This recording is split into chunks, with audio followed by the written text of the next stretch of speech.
재림, 예수님이 다시 오실 것에 대해서 데살로니가 교회 성도들이 위기가 있었다 하는 것이죠. 우리 하나님의 말씀은 데살로니가 전서 4장입니다. 4장 11절부터 5장 6절까지 읽을 때에 예수님이 재림을 어떻게 하실 것인가, 재림할 때 우리가 준비해야 될 것은 무엇인가 이런 것을 보면서 한번 읽어보기를 원합니다. 교독합니다. 데살로니가 전서 4장 11절부터 5장 6절입니다. 또 너희에게 명한 것 같이 조용히 자기 일을 하고 너희 손으로 일하기를 힘쓰라.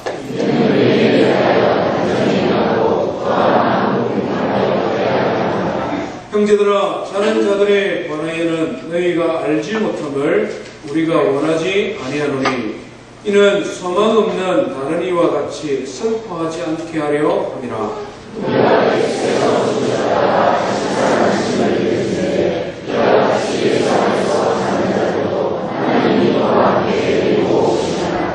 우리가 주의 말씀으로 너희에게 이것을 말하노니 주께서 강림하실 때까지 우리 살아남아 있는 자도 자는 자보다 결코 앞서지 못하리라.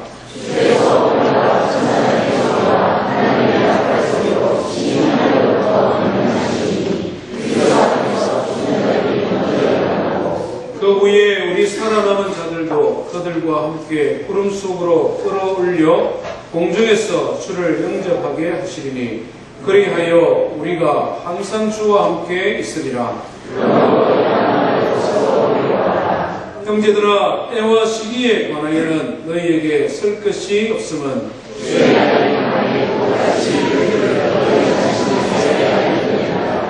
그들이 평안하다 안전하다 할 그때에 임신한 여자에게 해산의 고통이 이름과 같이 멸망이 갑자기 그들에게 이르르니 결코 피하지 못하리라.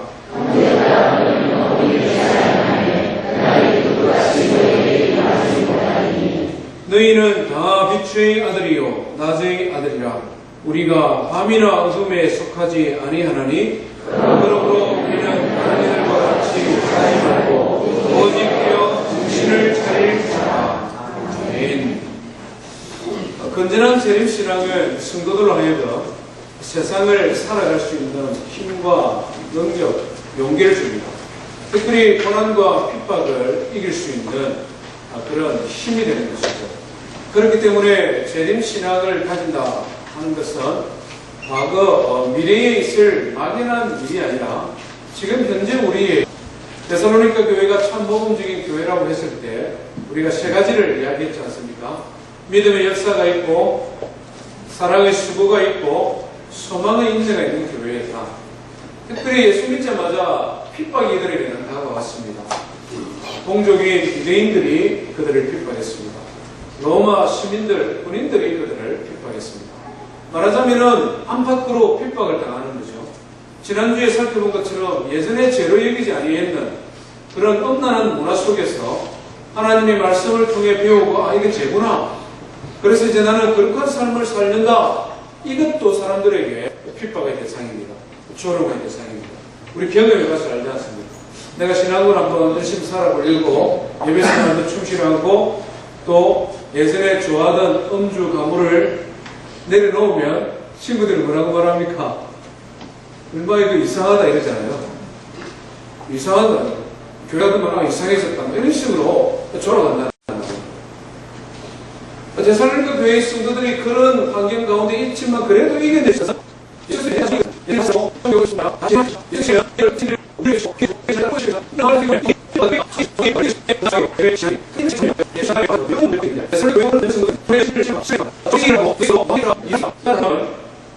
조용 안 하고 막 떠들고 다니면서 일을 하지 않는 사람들이 생겨났다는 것입니다. 뭐 때문에? 예수님 재림하면 끝인데 뭐하러 그렇게 일을 하느냐고.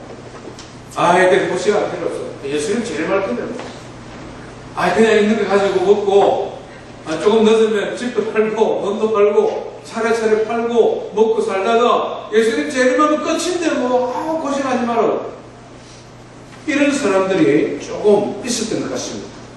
일상의 삶을 포기하고 예수님의 재림만을 생각하며 허송세월 하는 사람들이 있었다는 것입니다.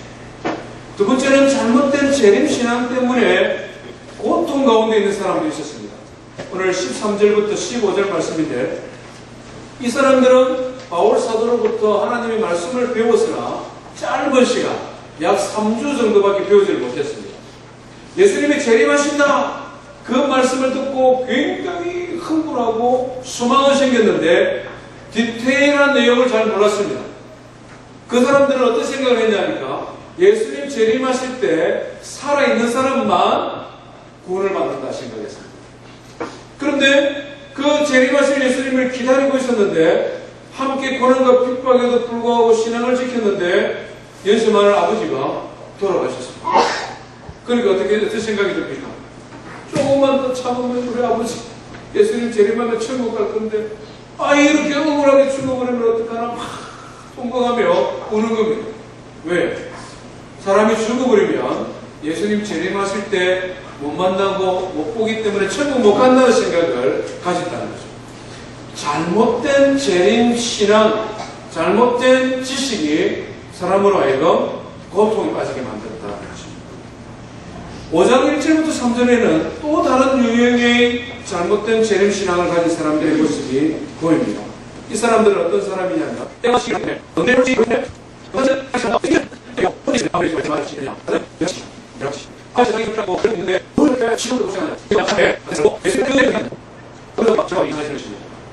말로는 예수님 재림하십니다, 예수님 다시 오실 것입니다, 인사할 때는 마라나타 예수님 재림하십니다 라고 하지만 돌아서면은 언제 재림할지 모르니까 마음대로 좀 살다가 재림할 때쯤 되면 열심을 내면 되지 않느냐, 아주 세속주의적인 신앙이 되는 것입니다. 재림에 대한 분명한 소망이 없다 보니까, 하늘나라 천국 소망이 없다 보니까 땅의 소망을 두고 땅의 소망이 전부 다인 것처럼 살아가게 되는 것이죠. 세속주의 신앙인들이 있게 되었다 하는 것입니다.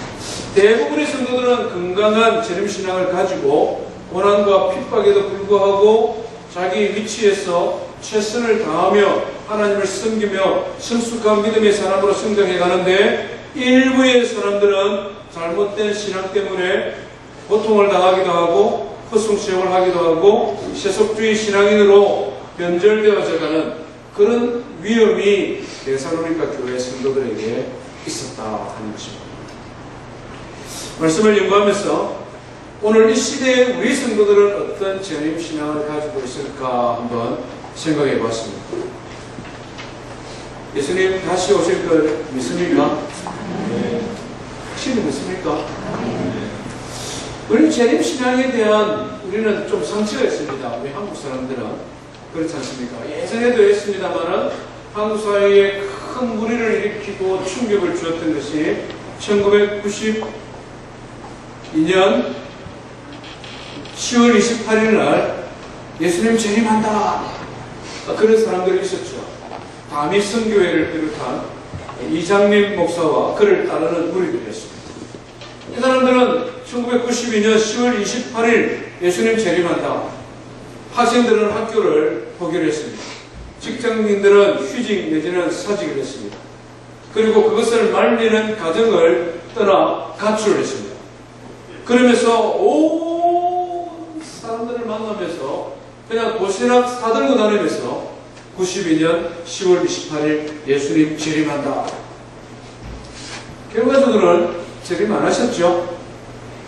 했습니까? 했으면 우리 천국 가실 텐데, 그죠? 안 했으니까 지금 우리가 여기 있지 않습니까? 엄청난 충격이었습니다, 한국 사회에. 제가 그때 대학생 시절이었는데요. 저희 교회 후배도 하나 부산에 가서 학교 다니던 친구인데, 이 친구가 어느 날 그냥 돌변해가지고 교회에 와서는 저희 무교회를 향하여서 너무나 안타까운 마음으로 눈물을 글썽거리면서 오빠 예수님이 재림할 거 믿을 때 10월 28일이야. 와, 말이 안 통하는 거예요. 자기 부모님도 말할 것도 없고 교회 목사님도 무식해서 모르고, 그러니까 자기가 볼 때는 너무 안타까운 천국 가지 못할 백성들이 저희 무교회에 가득 차 있는 거예요. 대부분의 사람들은 정상적인 일본은 괜찮다.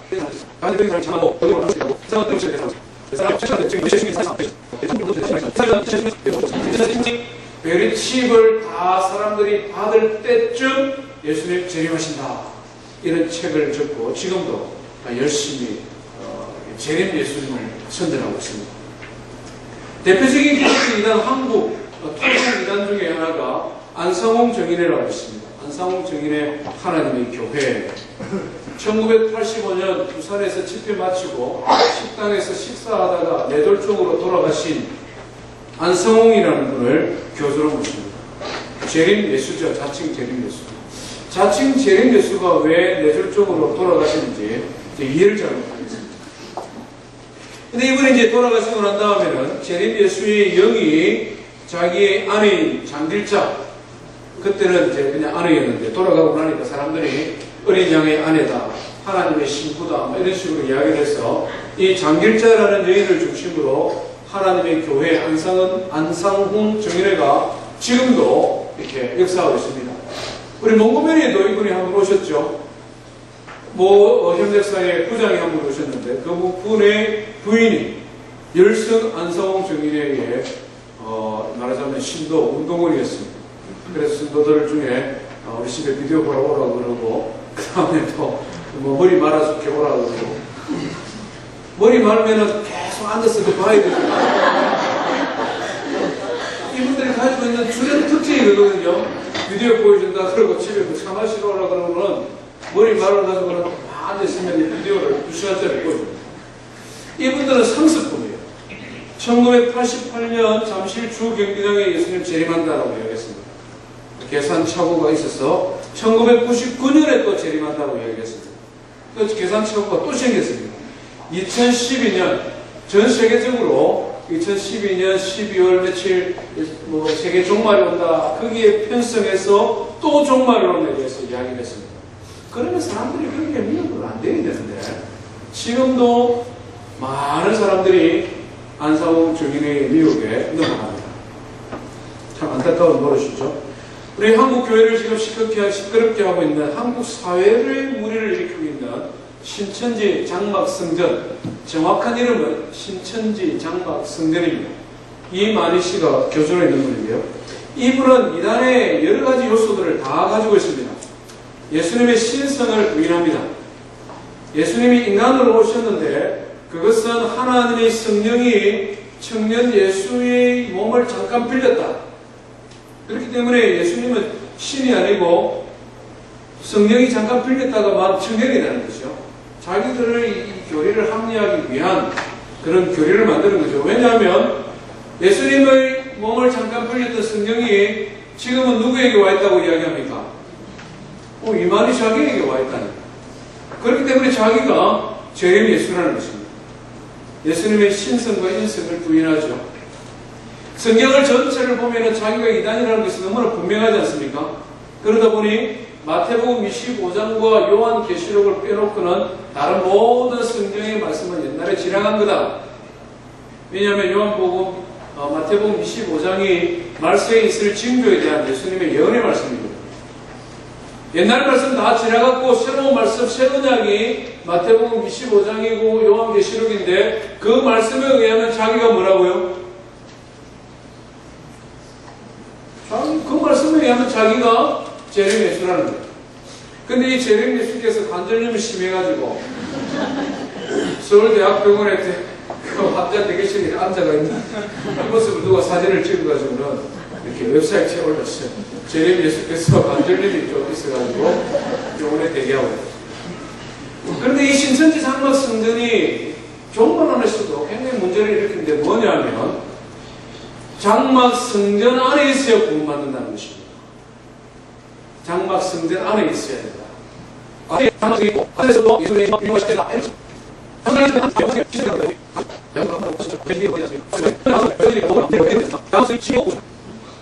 그래서 이제 전국적으로 지회를 다 만들었습니다. 가출해서 광주의 사람은 부산으로 가고 부산의 사람은 서울로 가고 충청도에 있는 사람은 광주로 가고 전부 다 가불입니다. 그래서 신천지에 피해를 입는 사람들이 보면 자기 아내 찾으려고 빗겨 들고 다니고 아들 찾으러 빗겨 들고 다니고 이런 열심입니다. 이건 역시 종말론의 표현입니다. 건전하지 못한 종말론을 가지고 있기 때문에 가정이 파괴되어지고 일상적인 삶을 살아가지를 못합니다. 그 개인의 문제로 끝나는 것이 아니라 세상 사람들에게 기독교가 웃음거리가 되어지는 것입니다. 조롱거리가 되어지는 것입니다. 비난의 대상이 되어지는 것입니다. 그들과 세상에 피해를 줄 뿐만 아니라 믿는 우리에게도 피해를 줍니다. 왜냐하면 자꾸 계산착오를 일으키니까 예수님의 재림은 앞으로 일어날지 안 일어날지 잘 모르겠어 이렇게 되는 겁니다.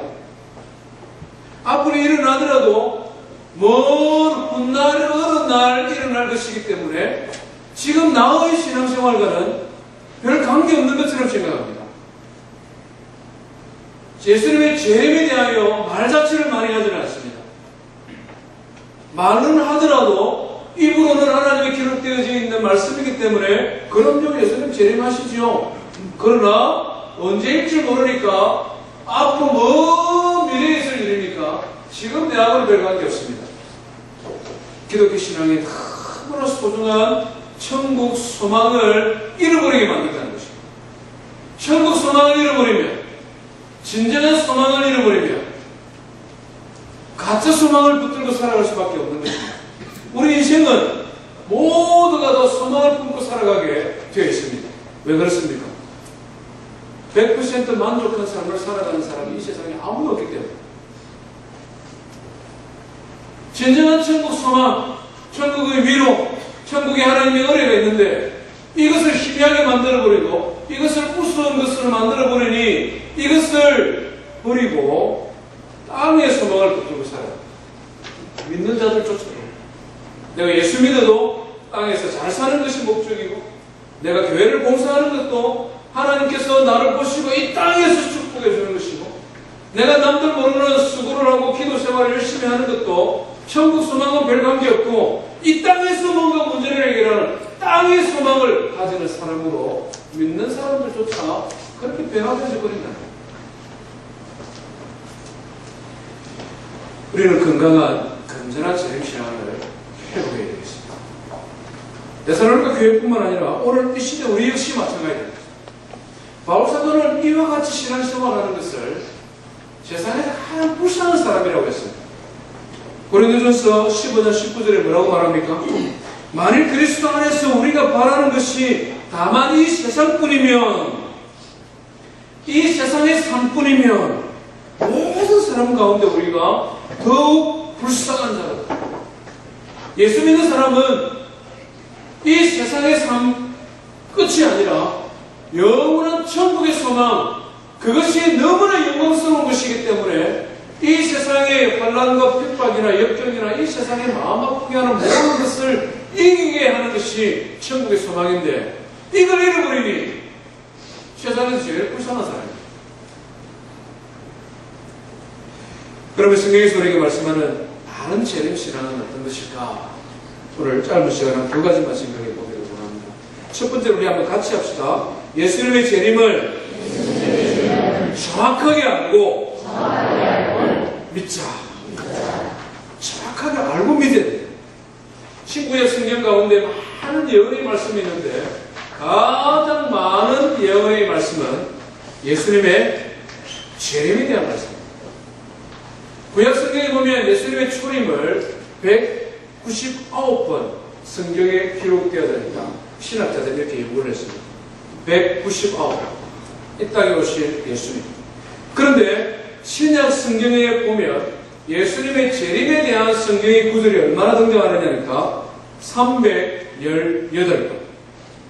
25절 지날 때마다 한 번씩 예수님의 재림에 대하여 성경이 기록을 하고 있다는 것입니다. 구약 성경에도 예수님의 재림이 있습니다. 그런데 구약 성경에서 예수님에 대한 재림은 1차적으로는 초림이 많고 예수님의 초림과 예수님의 재림이 같이 연결되어서 나타나는 예언의 중첩, 제가 예전에 한번 말씀드렸죠.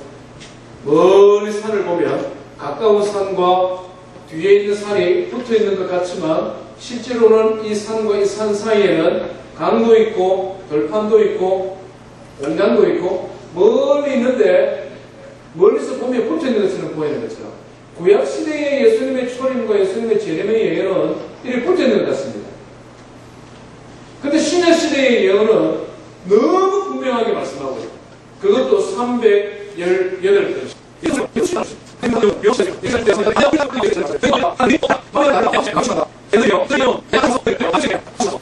아주 구체적인 말씀이셨습니다. 천사가 또한 예수님의 재림에 대하여 예언을 했죠.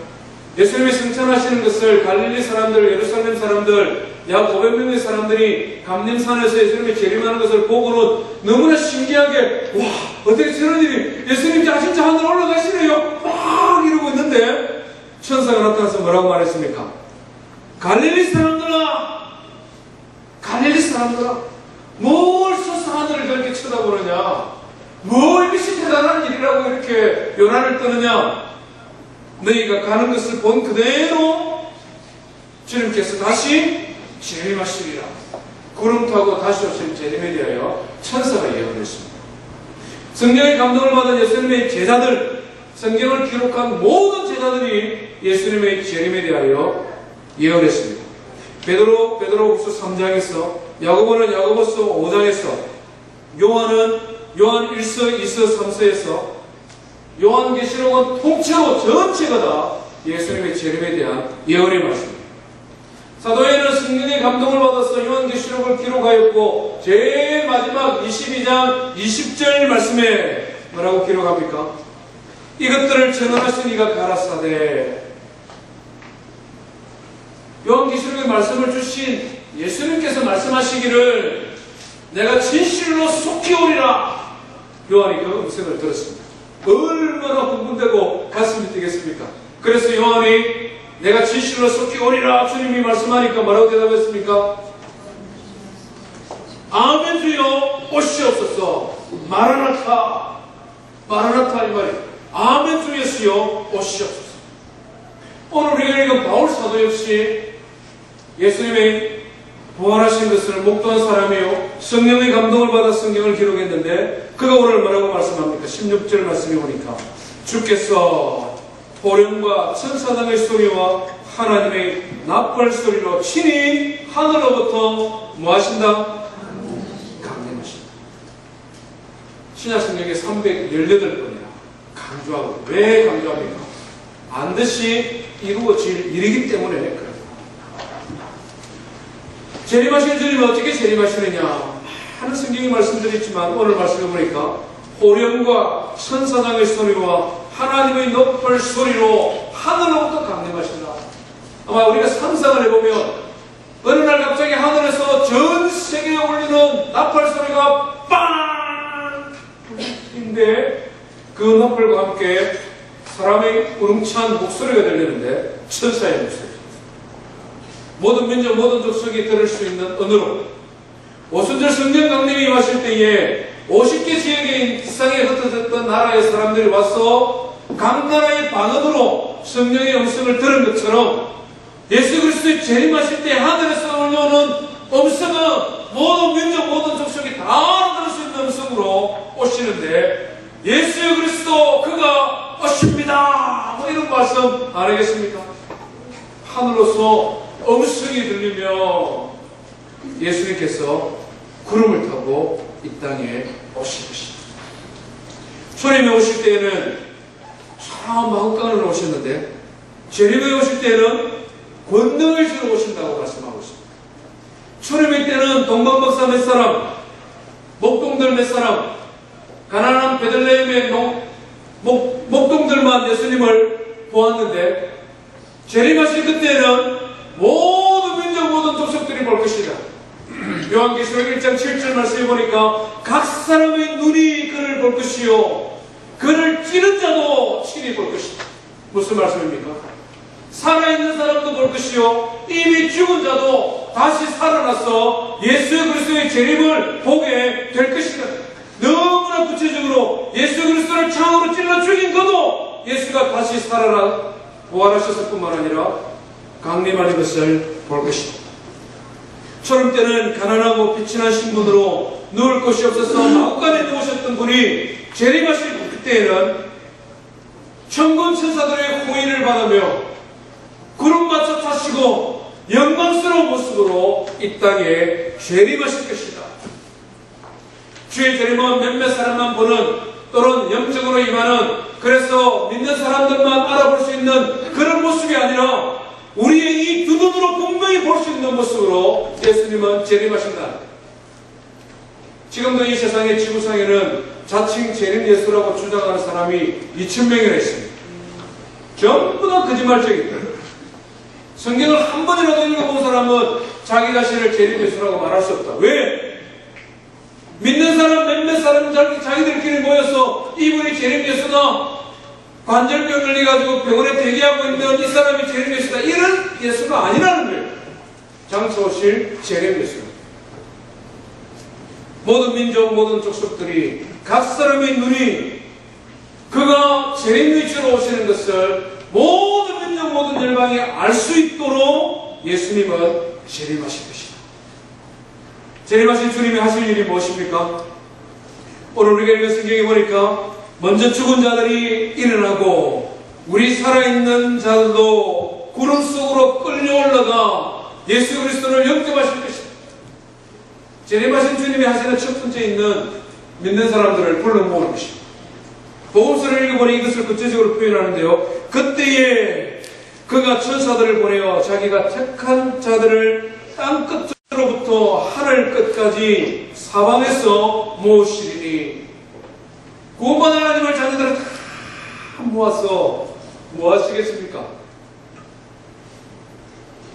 충성자들의 종들의 눈에서 눈물을 씻겨주시고 주를 위하여 헌신한 자들의 수고를 기억하여 위로하시고 격려하시고 상 주시고 영광의 면류관으로 의의 면류관으로 씌우시고 착하고 충성된 종아, 내가 적은 일에 충성하였으니 나의 이 영광스러운 잔치에 참여하여 하늘의 장막을 여시고 영광스러운 주님께서 예비하신 새 예루살렘과 그 영광스러운 곳으로 우리를 인도하시리라.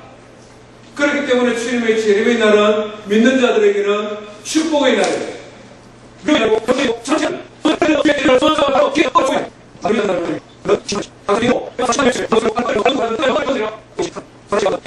온전한 재판 앞에 모든 육신을 가진 자들과 가지지 못한 자들이 다 그 앞에 서게 될 것이다 하는 것입니다. 사랑하는 성도 여러분, 예수 그리스도의 재림에 대한 정확한 지식을 가지고 믿고 재림을 소망하는 저와 성도 되기를 주의 이름으로 축원드립니다. 재림을 소망하는 자의 삶은 구체적으로 어떻게 살아야 되겠습니까? 오늘 우리가 읽은 5절부터 6절 말씀에는 재림을 믿고 소망하는 자들이 살아가야 되는 삶의 모습을 우리에게 소개해 주는데요. 한마디로 요약하면 6절 말씀입니다. 우리 6절을 한번 같이 읽어봅니다. 시작. 그러므로 우리는 다른 이들과 같이 자지 말고 오직 깨어 정신을 차리자. 자지 말고 깨어 정신을 차리자. 자는 것과 깨어있는 것을 대조하고 있습니다. 재림을 믿지 않는 사람이 전 세계 인구의 70%고 재림을 믿되 지식적으로 재림을 믿되 입술로만 고백하는 사람들도 다수가 있는데, 하나님의 자녀들아, 데살로니가 교회 성도들이여, 우리는 그런 잠자는 자와 같이 되지 말고 깨어있는 자가 되자. 이렇게 지금 도전하고 있는 것입니다. 잠자는 자들이 여러 가지 특징이 있습니다. 잠자는 자들의 가장 큰 특징은 뭡니까? 골아떨어진 사람의 가장 큰 특징은 의식이 없으니까 상황 파악이 안 되는 거예요. 아내는 지금 몸이 아파서 잠을 못 자고 뒤척이고 있는데 남편은 그걸 들으면 옆에서 자면 신기하지 않습니까? 그래서 마음 같아서는 막 깨워버리고 이러고 싶은 마음이 들지 않습니까? 물론 반대인 경우도 많습니다. 반대인 경우도 많습니다. 늘 내 맘 피해자인 것처럼 우리 부부간에 그런 생각하지 마십시오. 왜? 잠에는 의식이 없거든요. 또 잠자는 사람은 뭐합니까? 많은 경우에 꿈을 꿉니다. 너무 생생하게 꿈을 꾸지만 깨어나면 하나도 기억하지 못하는 꿈을 꿉니다. 소위 말하는 무슨 꿈도 자주 꿉니까? 꿈도 자주 꿉니다. 너무 생생한 꿈의 세계를 돌아다녀봐야 깨어나면 아무 소용도 없습니다. 가끔은 또 뭐도 합니까? 꿈 꾸는 사람들은 잠꼬대도 합니다. 잠꼬대도 하지만 또 잠에서 하는 말이니까 잠꼬대도 하지만 다른 말로 하면은 헛소리도 합니다. 꿈에서는 사실이기 때문에 막 말하지만 알고 보면 전부 다 거짓말이고 헛소리거든요. 잠자는 자들의 특징이 그렇다는 거죠. 주의 재림에 대하여 상황 파악이 전혀 안 되고 지식이 없으니 하는 말이 거짓되고 안다고 주장하지만 그것이 오히려 상처를 주고 세상을 어지럽히는 그런 잠자는 자들이 많은데 우리는 자는 자들이 되지 말자. 깨어있다는 것은 관찰하는 것입니다. 깨어있다는 것은 사리를 분별하는 것입니다. 깨어있다는 것은 어떤 일이 일어날 때에 현상을 보고 준비하는 것입니다. 말씀을 준비하다가 한국기행 17분짜리 EBS 하는 데 들어가 보면 참 한국에 이런 경치 좋은데 뭐 이런 데도 막 보여주고 지금은 봄 시즌이니까 봄 소식들을 막 알려주거든요. 남해 군 조그만한 그 어촌에 전통적 방식으로 숭어 잡는 그 장면을 어제 보여줬습니다. 봤습니다. 어떻게 하느냐니까요. 숭어는 이 봄에 물길을 따라 떼를 이루어서 온다고 합니다. 바닷가에 높은 망루, 이런 망루를 하나 지어놓고 거기에서 바다를 관찰하는 것입니다. 그 사람은 어로장이라고 해요. 어로장. 경험이 많고 인내심이 많고 느긋하지만 한순간도 시선을 떼지 아니하고 바다를 관찰하는 사람, 어로장입니다.